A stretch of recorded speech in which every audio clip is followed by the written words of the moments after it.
நான் இப்போ எப்படி ஒரு சாமானியனாக பேசுகிறதா வழக்கறிஞராக பேசுகிறதா நம்ம முடிவு எடுக்க முடியும். நம்ம சாமானிய பார்வையிலே பேசுவோம். தமிழ்நாட்டையே உழுக்குன ஒரு வழக்கு. பாப்பாவோட ஆன்மா சாந்தி அடையணும். அக்டோபர் 5 முதல் உங்கள் ஜெயச்சந்திரன் இப்போது மிக பிரம்மாண்டமாக கீழ்கத்தலையில். 2017 தஷ்வந்த் மேலே போட்ட வழக்கு அது சிறுமி ஆசினி கொலை வழக்கு. கொலை கம் பாலியல் எல்லாமே செஞ்சு கொண்டாந்து இதில் மதுரவாயில் பைபாஸ் இருக்குல்ல, டோல்கேட்டு தாண்டி லெஃப்ட்டில் நிறையா செடி மரமாக இருக்கும், அதில் வச்சு எரிச்சு கொண்டுட்டதா வழக்கு. நான் விடுதலை ஆகிட்டான். சாட்சி இருந்தாலும் கொடுக்க முடியும், எந்த வழக்காக இருந்தாலும் சரி. அதுக்கான நியாயமான சாட்சிகளோ முகாந்திரமோ இல்லாமல் எப்படி கொடுக்க முடியும்? ஒரு இன்னசென்ட் எப்படி நீங்கள் தண்டிப்பீங்க? என்ன ஒழுங்காக சொல்லியிருந்தால் தண்டனை கொடுக்கலாம். அப்புறம் அவங்க அப்பாவுக்கே அதில் இன்ட்ரெஸ்ட் இல்லை, அப்புறம் கோர்ட்டுக்கு என்ன இன்ட்ரெஸ்ட்? எங்கள் அப்பா தான் அப்பீல்லாம் போனார், பெத்த பிள்ளை இல்லை. அப்புறம் சுப்ரீம் கோர்ட் அமர்வில் இன்றைக்கி வந்து அரசு தரப்பு வந்து சரியாக நிரூபிக்கல இந்த வழக்கை அப்படின்னு சொல்லி நீதிமன்றம் விடுதலை செய்தது. அந்த கட்டப்பையில் என்ன இருந்துச்சு அப்படிங்கிறதுலாம் கொஸ்டினாக இருந்துச்சு. கட்டப்பை எடுத்துகிட்டு போனது ரைட், ஓகே, பட் அதுக்குள்ளே என்ன இருந்துச்சு?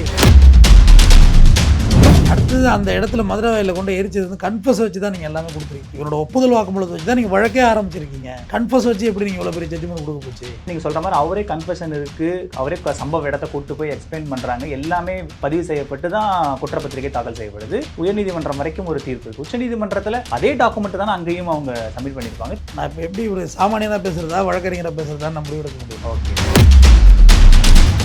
நீதிமன்றத்தையோ நீதிபதியோ நம்ம குறிப்பிட்டு நம்ம குற்றம் சொல்றதுக்கு ஒன்றும் இல்லை. நம்ம சாமானிய பார்வையிலே பேசுவோம். தமிழ்நாட்டையே உழுக்குன ஒரு வழக்கு. நீதிமன்றத்தில் விடுதலை ஆயிடுச்சு, அது வருத்தமாக தான். அதை நம்ம எடுத்து வச்சிடும். நம்ம சாமானிய பார்வையிலேயே அந்த வழக்கா வருத்தமாக தான் இருக்கு.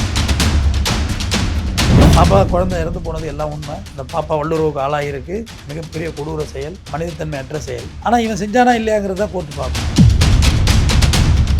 இறந்து போன குழந்தைக்கு எவ்வளோ நியாயமான வாய்ப்புகள் இருக்கோ அதே வாய்ப்பு அக்யூஸ்டு. இதுதான் சட்டம், சட்டம் தான் சமம். குழந்தைக்கான நியாயம் வழங்கப்பட வேண்டும். அது இனிமேல் இயற்கை நியதின்னு சொல்லுவாங்க, நேச்சர் ஜஸ்டிஸ். இந்த பிரபஞ்சம், இந்த இயற்கை என்ன ஃபினிஷ் பண்ணுறோம் அதுதான். பாப்பாவோட ஆன்மா சாந்தி அடையணும். உங்கள் பசியார எங்கள் ருசி பேசும் ஆச்சி ராயல் குலோப் ஜாமுன் பேக்ஸ், ஒன்று வாங்கினால் ஒன்று இலவசம். நியூஸ் கிளிட்ஸ் நேயர்களுக்கு வணக்கம். இன்றைய சிறப்பு நேர்காணலில் நம்மோடு வழக்கறிஞர் திரு RS தமிழ்வேந்தன் நம்மோடு இணைந்திருக்கிறார். அவரை வரவேற்று நிகழ்ச்சிக்குள் போகலாம். சார் வணக்கம். சார் வணக்கம். இன்னைக்கு உச்சநீதிமன்றத்தில் ஒரு தீர்ப்பு மிகப்பெரிய பரபரப்பை ஏற்படுத்தி இருக்கு. தஷ்வந்த் அவர்கள் வந்து விடுதலை செய்யப்பட்டிருக்காரு. ஆனால் அவர் மேலே ஏற்கனவே கொலை குற்றம் எல்லாமே சென்னை உயர்நீதிமன்றத்தில் மரண தண்டனையே அவருக்கு வந்து கொடுக்கப்பட்டிருந்தது. என்னாச்சு திடீர்னு இந்த விடுதலை? சாட்சிகள் ஏதாவது பிறல் சாட்சியாக மாறினாங்களே, என்ன நடந்தது சார்? இல்லை, ஆக்சுவலாக 2017 தஷ்வந்த் மேலே போட்ட வழக்கு அது சிறுமி ஆசினி கொலை வழக்கு. கொலை கம் பாலியல் எல்லாமே செஞ்சு கொண்டாந்து இதில் மதுரவாயில் பைபாஸ் இருக்குல்ல, டோல்கேட்டு தாண்டி லெஃப்ட்டில் நிறையா செடி மரமாக இருக்கும், அதில் வச்சு எரிச்சு கொண்டுட்டதா வழக்கு. சரி, அந்த பாப்பா குழந்தை காணாமல் போயிடுது. பாப்பா இல்லை, குழந்தை தான் அது. பாப்பாங்கிறது அடுத்த ஸ்டேஜ். குழந்தை காணாமல் போயிடுது, தேடுறாங்க, அக்கம் பக்கத்தில் கிடைக்கல. இவனும் சேர்ந்து தான் தேடுறான். நம்ம ஒரு சிசிடிவி ஃபுட்டேஜ் கிடைக்குது. அந்த ஃபுட்டேஜில் பார்த்தா ஒரு கட்டப்பை எடுத்துக்கிட்டு, கட்டப்பைன்னா அந்த துணி வாங்குற கடையில் கொடுக்குறாங்களா, கட்டப்பை அதில் இவன் தான் அந்த டயத்துக்கு கிராஸ் ஆகிறான். இவனை கேட்ச் பண்ணுறாங்க. இவனை கேட்ச் பண்ணி தான் அப்புறம் இவனோட என்கொயரியில் தான் அந்த மதுரவாயில் எரிச்ச இடத்த கொண்டாந்து காட்டுறான். அங்கே தான் எல்லாத்தையும் கேட்ச் பண்ணுறாங்க. அப்படியே விசாரணை போக ஆரம்பிச்சது. இவன் மேலே கொலை வழக்கு சார்ஜ் ஆகுது, பாலியல் வழக்கு, போக்சோ எல்லாமே சார்ஜ் ஆகுது. சார்ஜ் ஆகி ட்ரையல் போயிட்டுருக்கு. அப்புறம் பெயிலில் வெளில வர்றான். பெயிலில் வெளியே வந்து அவங்க அம்மா மர்டர் கேஸ் இவன் மேலே போடுது. அவங்க அம்மா வந்து அடித்து கொண்டுடுறான். அப்புறம் அதில் கன்ஃபெஷன் என்ன சொல்கிறான்னா, எங்கள் அப்பாவையும் கொல்றதுக்கு இருந்தேன், எங்கள் அப்பா வரது டிலே ஆனதுனால வீட்டில் இருந்த நகையை மட்டும் எடுத்துகிட்டு ஓடிடுறான். எங்கே போகிறான்? பாம்பேயில் வச்சு அரெஸ்ட் பண்ணுறாங்க. அந்த சிறை கூட்டாளிகளோட அங்கே இருக்கான். அங்கே ஹேண்ட்லாக்கெல்லாம் போட்டு ஹேண்ட்லாக் கூட தப்பிக்கிறான் பாம்பேயில் ஒரு டைம். அந்த ஹேண்ட்லாக் 2 இடத்துல போய் கட் பண்ணலாம் பார்க்குறான். கட் பண்ண முடியல. அப்புறம் அதோடு வச்சு பேண்டைட் போட்டுடுறான் கையில். எல்லாமே காவல்துறையில் எழுதப்பட்டதான் சொல்கிறேன். ஏன்னா விடுதலை ஆகிட்டான். விடுதலை ஆனது பிறகு நம்ம வந்து சார்ஜை வந்து நான் சொல்ல முடியாது, குறிப்பாக நான் சொல்லக்கூடாது வழக்கறிஞராக. அப்புறம் அதுலேருந்து உள்ளே வர்றான். உள்ளே வந்து அதுக்கு பிறகு பெயில் இல்லை. அப்படியே ட்ரையல் நடக்குது. இதில் கன்வெக்ஷன் ஆகுது. ட்ரையல் கோர்ட் வந்து இதில் சாகும் வரை தூக்கு தண்டனை கொடுக்குறாங்க. அதை எடுத்து அப்பீல் வர்றான் ஹைகோர்ட்டுக்கு. அப்பீல் வந்து ஹைகோர்ட்லேயும் அதே கன்ஃபர்ஸ் ஆகுது. அதே நீதிமன்றங்கள் வந்து இல்லை, வந்து தூக்கு தண்டனை தான் சரி அப்படின்னு சொல்லி அதை விட்டுறாங்க. அதுக்கப்புறம் சுப்ரீம் கோர்ட் அப்பீல் போகுது. இந்த பிட்வீன் கேப்புக்குள்ளே அவங்க அம்மாவோட ட்ரையல் வந்து செங்கல்பட்டில் நடக்குது. அவங்க அம்மா மர்டர் கேஸ் நடக்கக்குள்ள அவனுக்கு வந்து அதில் வந்து அவங்க அப்பா தான் PW 1 கம்ப்ளைண்டர், அவங்க அப்பா ப்ராசிக்யூஷன் விட்னஸ் 1. அவரே ஓசையில் ஆகிறார். ஓசையெல்லாம் தமிழில் பிறர் சாட்சி ஆகிறார். சாட்சியாகி இல்லை பையன் எல்லாம் வைக்கல எடுக்கலன்னாச்சு. அதில் அக்யூட்டில் ஆகுது. அது கூட பெரிய விமர்சன பொருளாக எழுதிட்டு இருந்தாங்க எல்லாரும். நீதிமன்றம் விடுதலை பண்ணிச்சு. நீதிமன்றத்துக்கு வேலையா அவனுக்கு தண்டனை கொடுக்குறது? சாட்சி இருந்தாலும் கொடுக்க முடியும், எந்த வழக்காக இருந்தாலும் சரி. அதுக்கான நியாயமான சாட்சிகளோ முகாந்திரமோ இல்லாமல் எப்படி கொடுக்க முடியும்?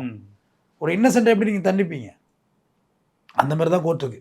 ஓகே, நீங்கள் விட்னஸ் ஒழுங்காக சொல்லியிருந்தால் தண்டனை கொடுக்கலாம். அப்புறம் அவங்க அப்பாவுக்கே அதில் இன்ட்ரெஸ்ட் இல்லை, அப்புறம் கோர்ட்டுக்கு என்ன இன்ட்ரெஸ்ட் இருக்குது?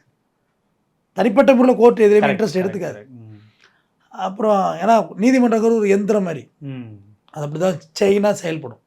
தனக்கு தானே ரூட்டெல்லாம் எடுக்காது. என்ன செயினில் என்ன போதோ அதான் எடுக்க முடியும். இல்லை அந்த விடுதலைக்கு அவனை காரணத்தை சொல்கிறேன். அப்புறம் அதுக்கு அடுத்து இவங்க அப்பா தான் அப்பீல்லாம் போனார். தஷ்வந்தோட அப்பா பெத்த பிள்ளை இல்லை, வேறு யாரும் அவருக்கு யாரும் இல்லை, இருந்தால் அவர் மிஸ்டேக்காக இருக்கணும். அப்புறம் அப்பீல் போனார். எல்லாம் பழங்களெல்லாம் வாங்கி கொடுத்து ஜெயிலில் பார்க்க எடுக்க அப்படி தான் ட்ராவல் ஆனிச்சு. இத்தனைக்கும் தஷ்வந்துக்கு தினம் ஒரு போலீஸ் பாதுகாப்பு கூடவே. தூக்கு தண்டனை கைது இல்லை, சூசைடு எதுவும் பண்ணிக்கூடாதுல்ல. ஏன்னா எக்ஸ்ட்ரீம் கேபிட்டல் பனிஷ்மெண்ட்டில் இருக்கவன். கரெக்ட். உழுந்து உங்களை கடிச்சு கொண்டா கூட என்ன இருக்குது, எனக்கு இதுக்கு மேலே என்ன தண்டனை இருக்குது எனக்கு, ஆமாம் நானே சாவ நோக்கியிருக்கேன் அப்படின்றது விட்டு பாதுகாப்பு ரொம்ப கவியாக கொடுத்து வச்சுருந்தாங்க. அப்புறம் சுப்ரீம் கோர்ட் அமர்வில் இன்றைக்கி வந்து அரசு தரப்பு வந்து சரியாக நிரூபிக்கலை இந்த வழக்கை அப்படின்னு சொல்லி நீதிமன்றம் விடுதலை செய்து இன்றைக்கி. மீனிங் அந்த கட்டப்பையில் என்ன இருந்துச்சு அப்படிங்கிறதுலாம் கொஸ்டினாக இருந்துச்சு. கட்டப்பை எடுத்துகிட்டு போனது ரைட், ஓகே, பட் அதுக்குள்ளே என்ன இருந்துச்சு அப்படின்றது கொஸ்டின். அடுத்தது அந்த இடத்துல மதுரை வாயில கொண்டு எரிச்சது வந்து கன்ஃபஸ் வச்சு தான் நீங்கள் எல்லாமே கொடுத்துருக்கீங்க. கரெக்ட். ஆமாம், இவனோட ஒப்புதல் வாக்குமூலத்தை வச்சு தான் நீங்கள் வழக்கே ஆரம்பிச்சிருக்கீங்க. கன்ஃபஸ் வச்சு எப்படி நீங்கள் இவ்வளோ பெரிய ஜட்ஜ்மெண்ட் கொடுக்க போச்சு? மீனிங் எனக்கு தெரிஞ்சு ஒரு ஆயுள் தண்டனை கொடுத்துருந்தா கேஸ் நின்றுருக்குமா என்னமோ தெரியல எனக்கு. கேபிட்டல் பனிஷ்மெண்ட் வந்து அலோவ் பண்ண மாட்டாங்க. ஏன்னா ரேர் அண்ட் ரேர் கேஸுக்கு மட்டும் கேபிட்டல் பனிஷ்மெண்ட் கொடுங்கன்னு தான் நம்ம நாட்டு சட்டம் சொல்லுது. ஒரு மனிதனுடைய உயிர் வாழ்வு எடுக்கிற தண்டனை அது. ஆர்ஜிகர் மருத்துவமனை மௌமிதா வழக்கிலேயே தூக்கு தண்டனை கொடுக்கல தம்பி. எனக்கு ரொம்ப வருத்தம், எனக்கு அதெல்லாம் எதிர்பார்த்துருந்தேன். ஆனால் அந்த அரசு மம்தா பானர்ஜி அரசு அப்பீல் போயிருக்காங்க சுப்ரீம் கோர்ட்டு. தண்டனை பத்தாது, தூக்கு தண்டனை வேணும்னு சொல்லி அப்பீல் போயிருக்காங்க.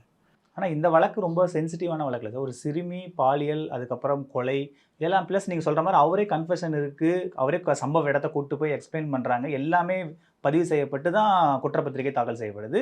உயர்நீதிமன்றம் வரைக்கும் ஒரு தீர்ப்பு இருக்குது. உச்சநீதிமன்றத்தில் அதே டாக்குமெண்ட் தானே அங்கேயும் அவங்க சப்மிட் பண்ணியிருப்பாங்க. தேவைப்பட்டால் இன்னும் கூடுதல் டாக்குமெண்ட் கொடுத்துருப்பாங்கல்ல. கூடுதல் டாக்குமெண்ட் கொடுக்குறதுலாம் வேலை கிடையாது. அதெல்லாம் இங்கே லோயர் கோர்ட் ட்ரையல் கோர்ட்டில் முடிஞ்சு. கரெக்ட். அடுத்த அப்பீல் வந்தால் பேப்பர்ஸ் தான். அதுக்கு பிறகுலாம் நீங்கள் என்னத்தை கொண்டு வருது, அது மறுபடியும் கொண்டு வரதுல ப்ரொசீஜர் போட்டு உள்ளே ஏற்றி கொண்டு வரணும். அதுக்கு அவசியம் இல்லை. நான் இப்போ எப்படி ஒரு சாமானியனாக பேசுகிறதா வழக்கறிஞராக பேசுகிறதா நான் முடிவெடுக்க முடியும். ஓகே, சாமானியனாக பேசுகிறது ஒரு தரப்பு இருக்குது, வழக்கறிஞராக பேசுகிறேன்னா ஒரு தரப்பு இருக்குது.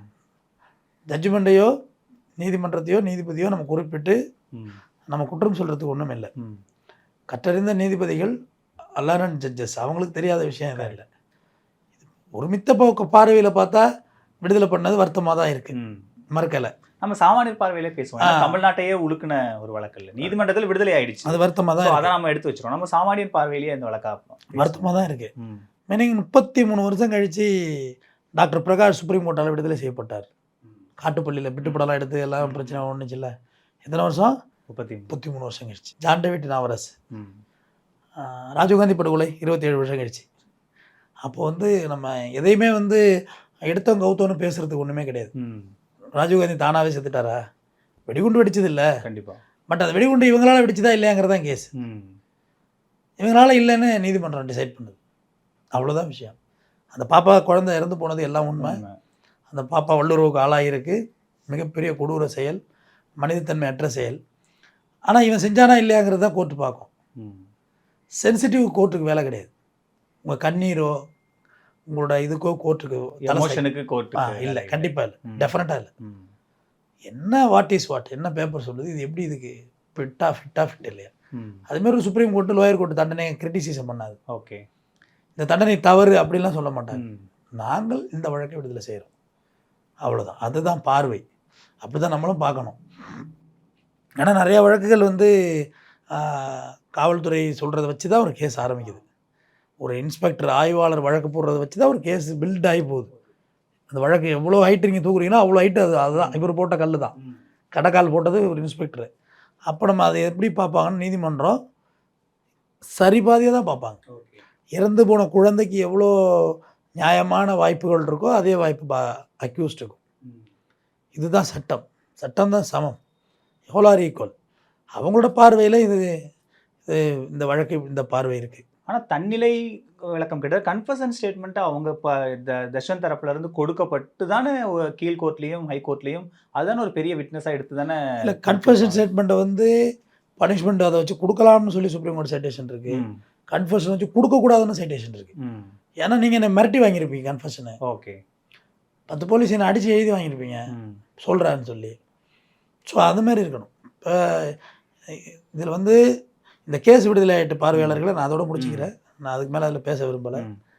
ஆந்திராவில் கொரோனாவோட ஒரு மருத்துவக் கல்லூரி மருத்துவர் பெண் மருத்துவர் வந்து ரேப் அண்ட் மர்டர், அதில் ஒரு 5 என்கவுண்டர். நம்ம உடனே ஹேஷ்டேக் எல்லாம் போட்டோம். ஆமாம். அப்புறம் தான் தெரிஞ்சது அது போலி என்கவுண்டர். 5 பேருக்கும் அந்த வழக்குக்கும் சம்மந்தம் கிடையாது. போலீஸ்காரனே நிறுத்தி பைக்கில் பெட்ரோல் இல்லைன்னு சொல்லி பாட்டில் கொடுத்து பங்கில் போய் பெட்ரோல் வாங்கிட்டு சொல்லி ரியல் சிசிடிவியை செட் பண்ணாங்க. சிசிடிவி ஆல்ரெடி இருக்குது, போலீஸுக்கு தெரியும். சரி பெட்ரோல் இல்லைன்னா நீங்கள் என்ன போலீஸ் ஹெல்ப் பண்ணால் உங்களுக்கு ஒரு மார்ஜின் கிடைக்குன்னு நீங்கள் போவீங்க. மார்ஜின் மீன்ஸ் ஒரு ரெஸ்பான்ஸு ஏதோ ஒன்று. அதில் ஒரு 4 அனாதை பசங்களை செட் பண்ணி பாயினோட சொல்லி சுட்டு கணக்கு முடித்தாங்க. வெளியே வந்துச்சா இல்லையா? டெல்லியில் 100க்கும் மேற்பட்ட போலி என்கவுண்டர் வழக்கு இன்றைக்கி நடக்குதா இல்லையா? நம்ம அதனால் போலீஸ் சொல்கிறது எல்லாத்தையும் சரின்னுலாம் சொல்ல முடியாது. குழந்தைக்கான நியாயம் வழங்கப்பட வேண்டும். அது இனிமேல் இயற்கை நியதின்னு சொல்லுவாங்க, நேச்சர் ஜஸ்டிஸ். ஓகே, அதுக்கு சட்டத்திலே இருக்குது. இயற்கை நியதி தான். இந்த பிரபஞ்சம் இந்த இயற்கை என்ன பனிஷ் பண்ணுறோம் அதுதான். அந்த பாப்பாவோட ஆன்மா சாந்தி அடையணும். அந்த கொடுங்குற்றத்தை செய்தவன் யாராகினும் இந்த பிரபஞ்சம் வழியாக கண்டிப்பாக தண்டிக்கப்படுவான். நன்றி. அக்டோபர் 5 முதல் உங்கள் ஜெயச்சந்திரன் இப்போது மிக பிரம்மாண்டமாக கீழ்கத்தலையில். A to B உங்கள் பசியார எங்கள் ருசி பேசும். ஆச்சி ராயல் குலோப் ஜாமுன் பேக்ஸ் 1 வாங்கினால் 1 இலவசம்.